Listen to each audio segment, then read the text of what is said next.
Hello everyone, welcome to road cruiser. आज हामी नारायणी नदीमा नारायणी नदीको बहाव हेर्न आइरहेका छौँ।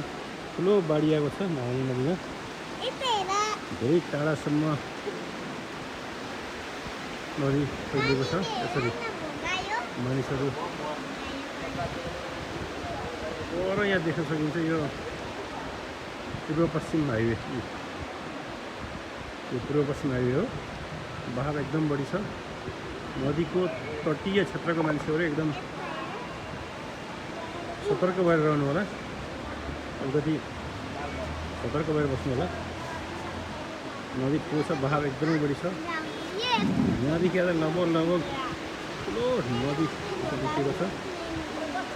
जुम गरेर धेरै टाढासम्म नदीभरि प्राइग्लो भएको छ।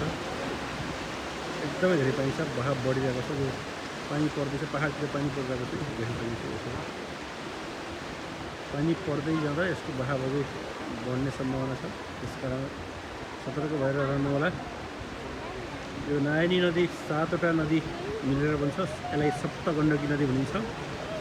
कालीगण्डकी, बुढी गण्डकी, सेती गण्डकी, मादी, मर्स्याङ्गी, दरौदी र त्रिशुली, यी 7वटा नदी मिलेर नारायणी अथवा सप्तगण्डकी बन्छ। त्रिशुली र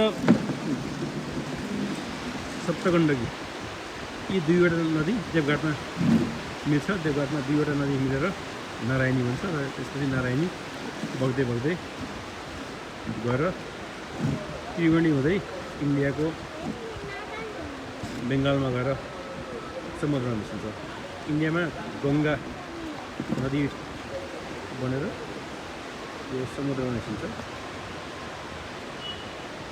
हजुर शीतल छ, बहाव निकै बढेको छ। मान्छेहरू यसरी छेउछेउमा यसरी आइरहेको छ।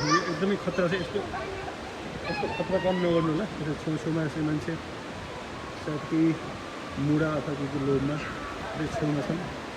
एकदम खतरायुक्त छ यो। यसरी नगर्न आग्रह गर्छु। जसले हेर्नुहुन्छ सेयर गर्नु होला, कमेन्ट गर्नु होला, सब्सक्राइब गर्नु होला, सेयर गर्नु होला, कमेन्ट गर्नु, सब्सक्राइब गर्नु। नदी तटीय क्षेत्रको मान्छे, आसपासको मान्छेहरू सतर्क भएर बस्नु।